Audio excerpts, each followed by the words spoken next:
महात्मा उपासक डॉक्टर सोहनराज तातेड़ पुनरुत्थान और आत्मविज्ञान के बाद अब ला रहे हैं सनातन सत्य, जैसी दृष्टि वैसी सृष्टि, कुदरत, कुदरती रचना एवं कुदरत के कानून से शाश्वत सुख की प्राप्ति।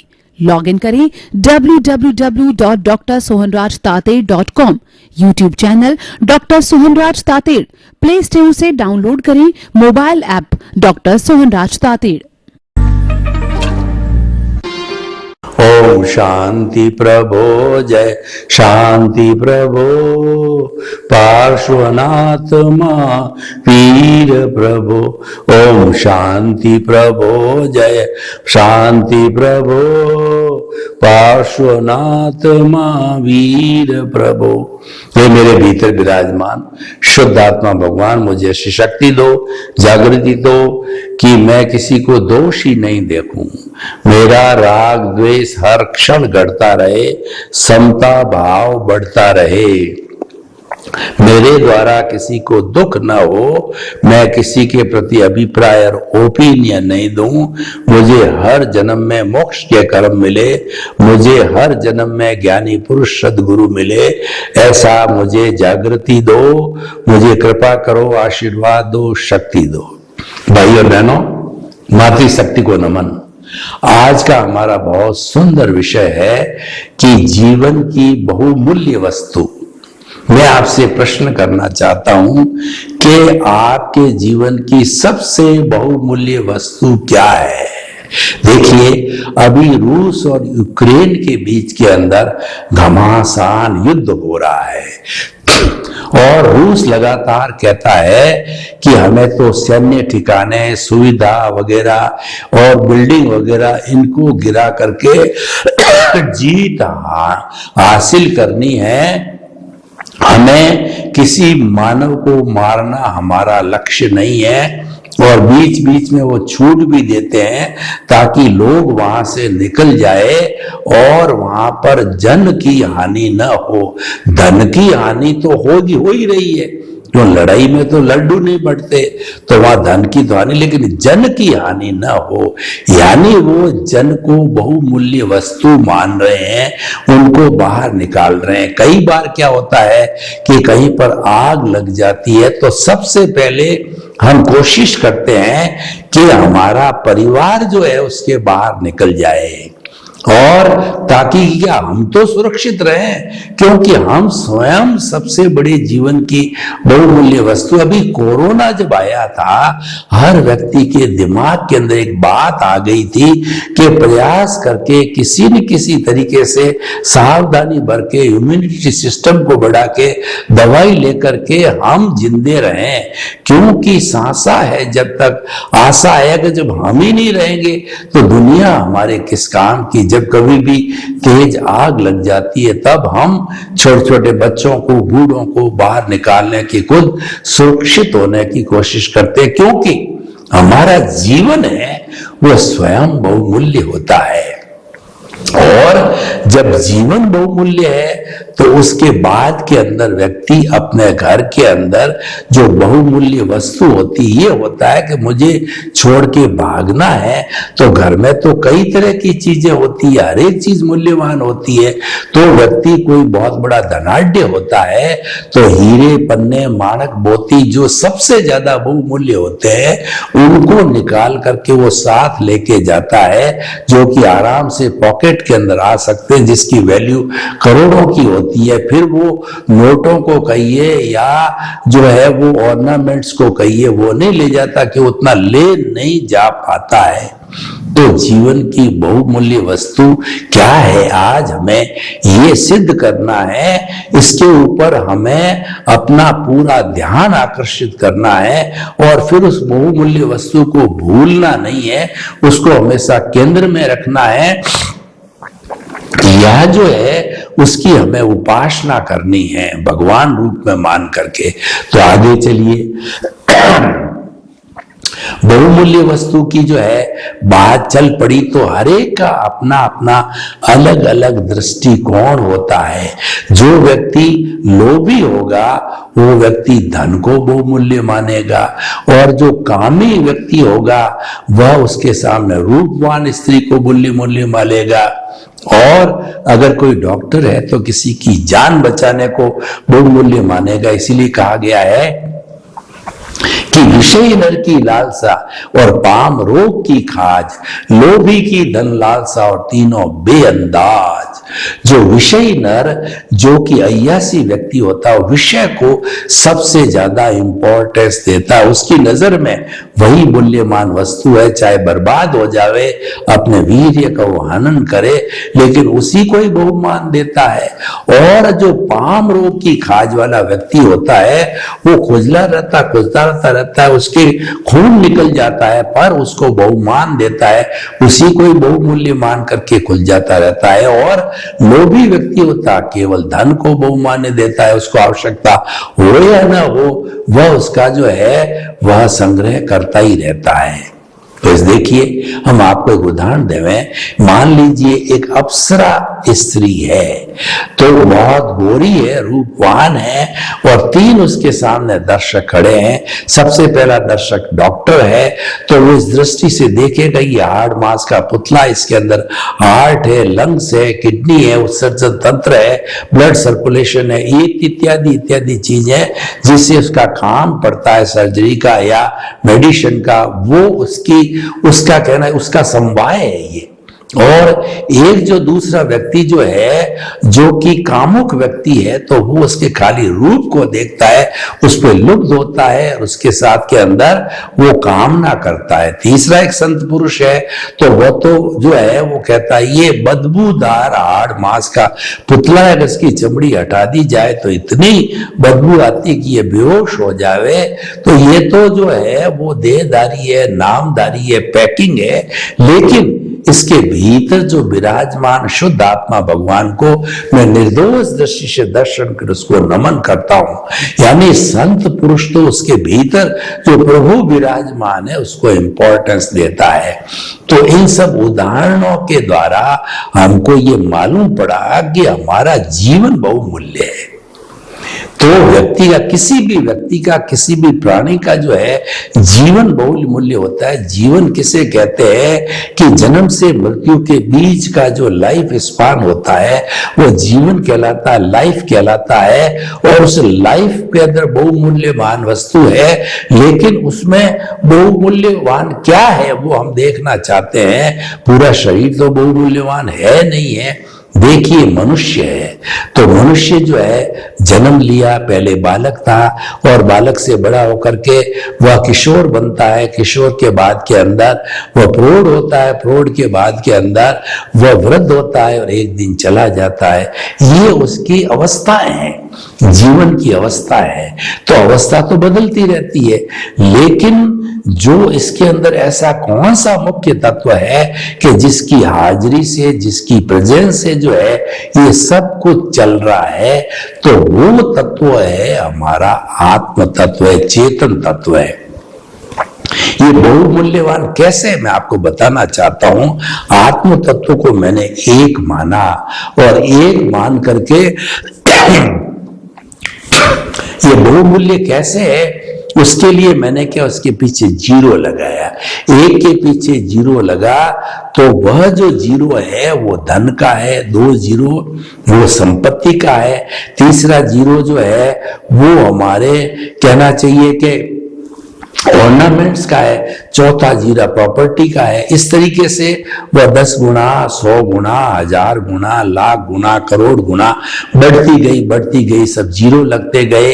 उसके साथ में जड़ जो मूल्यवान चीजें जुड़ती रही तो वह गुणित होती गई। अब मैं क्या करता हूं, उस एक को हटा देता हूं। तो एक को हटाने के बाद में सब 0 0 हो गए। अब उसकी वैल्यू आप बताइए क्या होगी, उसकी वैल्यू होगी बिग 0। यानी किसी व्यक्ति का आत्मा निकल जाए और वह धनाढ्य है, कुबेरपति है, उसके पास हीरे पन्ने माणक मोती और सब चीजें हैं, वह उसके किस काम की? तो बहुमूल्य क्या चीज रही? बहुमूल्य वो चेतन तत्व हुआ जो हम देसी भाषा में कैसे हंसा, वो हंसा उड़ गया तो उसके बाद के अंदर बहुमूल्य की कोई बहुमूल्यता रही नहीं। इसका मतलब हमारे जीवन में सबसे बहुमूल्य वस्तु है हमारी आत्मा है, हमारी चेतना है, हमारी कॉन्शियसनेस है। तो उसे हमें बहुत संवार के रखना चाहिए और हमें उसके इर्द गिर्द रहना चाहिए, हमें उसको केंद्र में रखना चाहिए, हमें वही काम करना चाहिए जिससे कि वो जो है हमारा कहना चाहिए कि वो गंदा न हो। अभी हमारे आत्मा जो है वो अज्ञानता के वशीभूत होने कारण में बॉन्डेड है, तो उसको जो है इसके निज गुण को प्राप्त करने के लिए हमें अज्ञानता को समाप्त करना। मैं आपको उदाहरण देना चाहता हूं। उदाहरण देने से, मुहावरे, उदाहरण, दोहे, कहानियां, इनके माध्यम से जो है हमारा जो बात है, जो कंसेप्शन है, जो सिद्धांत है वो क्लियर हो जाता है। तो मैं आपको जो है सिद्धांत देना चाहता हूं। कभी आप कोलार गोल्ड फैक्ट्री कर्नाटक के अंदर गए होंगे तो वहां पे जो गोल्ड ओर निकाला जाता है, उस गोल्ड ओर के अंदर जो कहना चाहिए अशुद्ध सोने के टुकड़ों के साथ साथ में मिट्टी भी होती है। उस मिट्टी को जो है गर्म करके अलग किया जाता है और फिर उसके बाद में जो गोल्ड ओर होता है उसकी अलग अलग रासायनिक क्रिया करके प्योर 24 कैरेट का जो है वह सोना जो है वो लंगड़ी बोलते हैं, जिसको बिस्किट बोलते हैं, 999 का, वह जो है बनाया जाता है। वो एकदम प्योर होता है। तो जो प्योर, हमने क्या किया, उस अशुद्धि को अलग किया तो हमारे भीतर जो प्रभु आत्मा, चेतना, कॉन्शियसनेस और उसके आत्मा के 23 गुण बताए गए हैं जो विद्यमान है वो सबसे ज्यादा बहुमूल्य है। और जब ये बहुमूल्य चली जाती है तो ये शरीर जो पिछले जन्म के कर्म के भुगतान के लिए मिला है, तो सभी रिलेटिव आते हैं, कहते हैं कि इसको जल्दी उठाओ, इसका जो खून है वो पानी बन गया है, इसमें कीड़े आ रहे हैं, बदबू मारा, और यूं करके सभी उठा करके हमको शमशान भूमि में ले जा करके जला करके और राम नाम सत कर दिया जाता है। तो क्या वैल्यू रही? वैल्यू बहुमूल्य चीज की वो तो चली गई। बहुमूल्य चीज उड़ करके अगले जन्म के अंदर धारण कर लिया। अपना जीवन कैसे धारण कर लिया? जैसे भगवान कृष्ण ने गीता में कहा है कि एक व्यक्ति के जब कपड़े जीर्ण शीर्ण हो जाते हैं तो उन कपड़ों को फेंक देता और नया वस्त्र दान कर लेता है। तो उसी तरीके से ये जो हमारी आत्मा है, जब जो है उसका आयुष्य कर्म नजदीक आ जाता है और शरीर बिल्कुल जीर्ण शीर्ण हो जाता है कि अब वो सरवाइव नहीं करेगा, तो वो आयुष्य की समाप्ति के साथ ही, अंतिम सांस के साथ ही वो इसको छोड़ करके और नया जो आयुष्य का बंध होता है, क्योंकि इसी जन्म में नया आयुष्य बंधन करना पड़ता है। और वो भी ये पुराना आयुष्य समाप्त होने के पहले पहले, इसीलिए कहा जाता है अंतमति सो गति। अगर आयुष्य जो है पूरे जीवन भर हम जीते रहे, उसमें बंद नहीं हुआ तो अंतिम समय बंद होना पड़ेगा, क्योंकि वरना ये शरीर, ये आत्मा छोड़ नहीं सकती, और छोड़ भी लेगी तो जाएगी कहाँ? तो जाने का स्थान फिक्स होना चाहिए, छोड़ने का स्थान तो फिक्स है ही है, इसलिए बंद होता है वो अंतिम समय में तो होना ही पड़ेगा। इसीलिए कहा गया है कि जो व्यक्ति जिस लेशिया में मरता है उसी लेशिया में पैदा होता है। इसका अर्थ क्या है? इसके दो कारण है कि पूर्व समय के अंदर उसका अगर आयुष्य का बंध नहीं होता है, जीवन के अंदर 8 कर्म में से आयुष्य कर्म का बंध एक बार ही होता है, जिसको भाव बोला जाता है। बंद नहीं हुआ है तो अंतिम समय में होना पड़ेगा। और वो कैसे होगा? जैसा उस समय उसके भाव है, लेशिया है, कृष्ण नील कापो तेजो पद्म शुक्ल लेशिया, उसी के अनुरूप जो है उसको वैसी गति, जाति, इंद्रिय मिलेगी और वह अगले जन्म के अंदर जाकर के जन्म ले लेगा। तो ये जो है वह निर्धारण होना जरूरी है। और ये सारी प्रक्रिया जो है भाव के साथ साथ में चलती रहती है। और व्यक्ति जब शुद्ध भाव करता है, यानी उस बहुमूल्य जो वस्तु जिसकी हम बात कर रहे हैं उसका चिंतन करता है, उसी को ही केंद्र में रखता है, उसको सर्वे मानता है। वास्तव में वो सर्वे हमारी भ्रांति यही है कि मैं कौन हूं।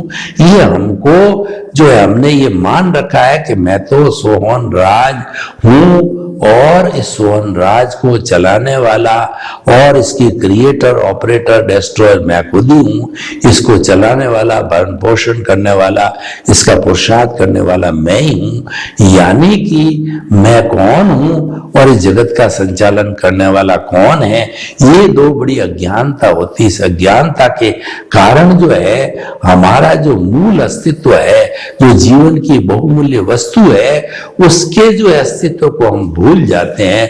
और जब उसके अस्तित्व को भूल जाते हैं, इसका मतलब हम अज्ञा के अकाउंट में आ जाते हैं। और अज्ञा के अकाउंट में आते ही वो पुण्य पाप की चेन है वह चलती रहती है। लेकिन जो ही हम इसके इर्द गिर्द रहे तो इसकी जो भाव सत्ता प्रज्ञा है वो हमको कहीं, अगर कर्मों का जो फोर्स चल रहा है, कर्मों का उदय प्रारब्ध चल रहा है और उस फोर्स के कारण अगर हमको वो आकर्षित करती तो भी खींच करके वो ले आएगी कि तू तो ज्ञानी पुरुष है, तू तो जो अपने आत्मा में रमण कर, अपने अस्तित्व में रमण करो, तेरे जीवन की जो बहुमूल्य वस्तु है उसके साथ में रहो। तो भाई और बहनों, हम आपको ये बताना चाहते हैं कि आप कुछ भी काम करो, काम आपको करना पड़ेगा, क्योंकि आपको लेके आए हो, आप उसमें स्वतंत्र हो। ये आपकी स्क्रिप्ट है, ये आपकी मन वचन काया की बैटरी है जो डिस्चार्ज होती रहेगी। आपकी फिल्म है जो पिछले जन्म से तैयार करके लेके आए हो।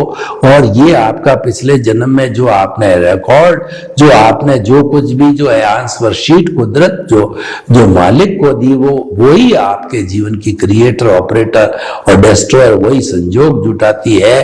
तो आप उसके अधीन हो गए, आपकी स्वतंत्रता समाप्त हो गई। लेकिन जो आपका मूल अस्तित्व है, जो आपकी बहुमूल्य वस्तु है, उसके ऊपर जो है कुदरत का कानून लागू नहीं होता है, कुदरत की रचना लागू नहीं होती है। आप अपने मर्जी के मालिक हो, आप अपने प्रभु के जो स्वतंत्र सत्ता के मालिक हो। आप जैसे भाव डालोगे वैसा चार्ज होगा। तो वो ये सत्ता आपके हाथ में है, आप एकदम स्वतंत्र हो। तो बहुमूल्य वस्तु के साथ है तो हम स्वतंत्र हैं, और हम शरीर के साथ हैं तो परतंत्र है। इसीलिए हमें स्वतंत्रता को हासिल करने की कोशिश करनी चाहिए, और उसको प्राप्त करने के लिए संतोष सबसे बड़ा साधन है। कहा गया है, गो धन गज धन बाजी धन और रतन धन खान, जब आवे संतोष धन सब धन धूरी समान। हमारे जीवन में बहुमूल्य जो है हमारी संपत्ति, हीरे माणक मोती पन्ना गाड़ी घोड़े इत्यादि इत्यादि जो है, बैंक बैलेंस ज्वेलरी, ये सब जो हमारी बहुमूल्य है मान लिया। लेकिन ये जड़ बहुमूल्य वस्तु है, ये तो छोड़ के जाना पड़ेगा। जो हमारा चेतन बहुमूल्य, वो मैं स्वयं हूं, वो अनादि अनंत काल से मैं एक जैसा हूं और उसी वही मैं हूं। और मुझे उसकी अनुभूति सततता कभी भी नहीं भूलनी चाहिए। और खास करके मनुष्य जीवन में इसमें तो भूलना ही नहीं चाहिए। मनुष्य जीवन के लिए कहा गया है कि जो है वो हमारी जो वैदिक परंपरा है वो क्या कहती है कि वैदिक परंपरा ये कहती है कि जो है अगर आप 8 भव तक जो है अच्छे सुकृत करते रहो तो 9वें भव में मनुष्य जन्म मिलता है। उसमें कोई भी कमी रह गई, गड़बड़ी हो गई, असावधानी बरती तो फिर आप जो है 99वें भव के बाद के अंदर मनुष्य बनोगे। उसके में उसमें भी कोई कोताही बरत ली गई तो 999वें भव के बाद में मनुष्य जीवन मिलेगा। तो इस तरीके से हम ये कहना चाहते हैं आपको कि आपके जीवन की बहुमूल्य वस्तु है, इसको कभी भी इग्नोर नहीं करें, इसको कभी भी जो आप भूलें नहीं है, परंतु होता क्या है कि भौतिकता की चकाचौंध के अंदर सबसे पहले हम उसको भूल करके और अनैतिक कार्य करते हैं। व्यक्ति जो कार्य करता है वो धन के वशीभूत होकर के, वो जड़ के वशीभूत होकर के सारा कार्य करता है, लोगों को दगा देता है, झूठ बोलता है, पाप कर हिंसा करता है, और उस सब का नतीजा ये होता है कि उसको जो है पुण्य पाप की इस परंपरा से जुड़ा रहना पड़ता है। इसीलिए हमारे राजस्थान में एक जो है कवि हुए हैं पीपा जी, उन्होंने बहुत सुंदर कहा है कि पीपा पाप न कीजिए और अड़गो रहीजे आप, और करनी जासी आपरी कुण बेटो कुण बाप। पीपा जी कहते हैं कि आप कितने भी जो है वो बुरा चिंतन करोगे, बुरे कार्य करोगे, हिंसा करोगे, जब आपको यम देवता हंटर मारेंगे और आप कहोगे नहीं मैंने तो पुत्र के लिए किया और मैंने लड़के के लिए किया, तो कोई भी वो आगे आने वाले नहीं है, ये हंटर आपको ही पड़ेंगे। मैं आपको उदाहरण देना चाहता हूं कि एक व्यक्ति जो है वो बहुत से हमारे बड़े बड़े जितने भी देवी देवता होते हैं उनकी आराधना की जाती है, तेला किया जाता है, उनकी आराधना के उनके दर्शन के लिए उनको शादी करने के लिए मंत्र बोला जाता है। तो किसी भी व्यक्ति ने जो है वो मंत्र बोल करके अपने यक्ष को, अपने इष्ट को जो है वो दर्शन किए, दर्शन करके इष्ट ने बोला कि तू बता कि जो है तेरी स्त्री तेरे बस में है कि नहीं है, तेरा भाई तेरे बस में है कि नहीं है, और तेरे सगे संबंधी बस में है कि नहीं है, और कोई तेरे बस में है कि नहीं है। जब उसने नहीं ने कहा कि जब तेरा कोई भी साथी नहीं है तो तेरा कोई आत्मविश्वास नहीं है, तो किस तरीके से जो है तू जो है मेरी साधना करके और जो है वो कहना चाहिए कि धन संपत्ति या मनोकामना को पूरा कर सा, तू यहां से भाग जा, नहीं तो तेरा खात्मा हो जाएगा। क्योंकि तू तो जो है वो अभी एकता के अंदर बल होता है, तेरे साथ में कोई भी यूनिटी नहीं, एकता नहीं है, इसलिए तेरा कोई अस्तित्व नहीं। तो सबसे बड़ी एकता है हमारे भीतर विराजमान आत्मा की है, और ऐसा कहा जाता है कि जिसकी आत्मशक्ति और जिसका आत्मविश्वास होता है वह व्यक्ति विश्व के किसी भी कोने के अंदर डिफीटेड नहीं होता, वो हार नहीं खाता है। तो ये जो आत्मविश्वास अपने आप में बताता है कि आपका विश्वास आपकी आत्मा में होने चाहिए, आपकी जीवन की बहुमूल्य वस्तु है उसमें विश्वास होना चाहिए। यानी आप अपने कभी विश्वास को डावाडोल न किया करो, तो ये सम्यक दर्शन कहलाता है। जब सम्यक दर्शन की पहली शर्त यह है कि अपने अस्तित्व के अंदर विश्वास करो, अस्तित्व में विश्वास होने के बाद में सम्यक ज्ञान होता है, वो अस्तित्व क्या है, उसके क्या क्या गुण हैं, उसकी कैसे कैसे भजना की जानी चाहिए, उसके बाद में सम्यक चारित्र होता है कि जो हमारा अस्तित्व है वो किस तरीके से हमारे जीवन में आवे, अनुभूति में आवे। अनुभूति में आने को सम्यक चारित्र कहते हैं। और सम्यक तप जो है वो हमारी सतत जागृति बनते रहना, अपने आत्म तत्व को, अपने अस्तित्व को सबसे ज्यादा इंपॉर्टेंस देना, उसका एक क्षण भी नहीं भूलना है। ये सारा जो है हमारे वो जागृति में आता है कि प्रीति की जागृति, और जो है वो अनुभव में आता है, वो हमको बढ़ाते जाना चाहिए। तो हम आपको बताना चाहते हैं कि आप अपने अस्तित्व की जो है आपको जानकारी हो गई, अच्छी बात है, आपको सम्यक दर्शन मिल गया।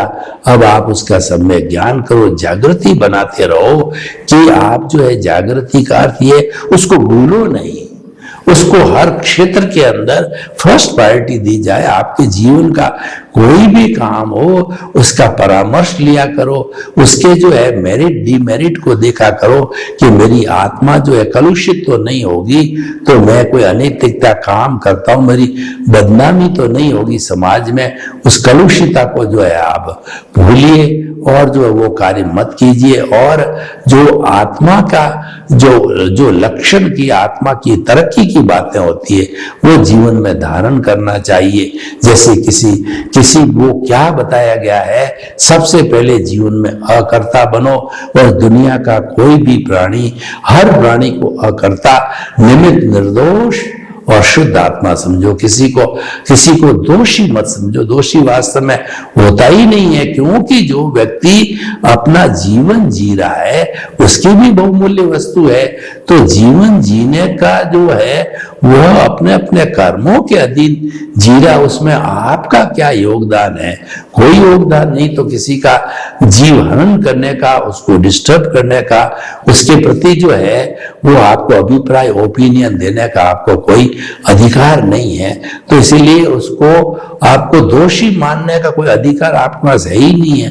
वो दोषी होता ही नहीं है, क्योंकि सारी सृष्टि है वो पूर्ण वितराग है। किसी का दोष किसी प्राणी का नहीं होते, वो सारे निमित्त है, दोष है, अकर्ता है, और वो शुद्ध आत्मा स्वरूप है।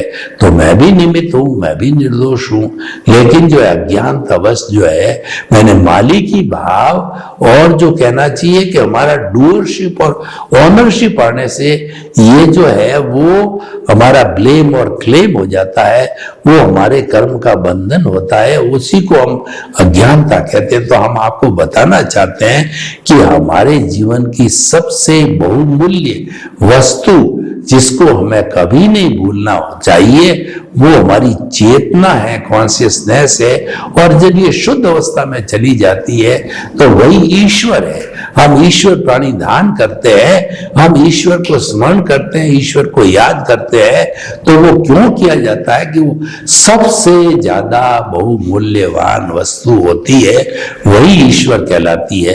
तो सर्वे भवन्तु सुखिनः, सर्वे सन्तु निरामया, लोके सब जीवों को सुख मिले, शांति मिले, आनंद मिले, प्रेम मिले, सौहार्द मिले, और हम सभी जो है वो रियल पुरुषार्थ करके अपने जीवन को शुद्ध बुद्ध मुक्त बनावे। आपके प्रति मंगल भावना। ओम शांति।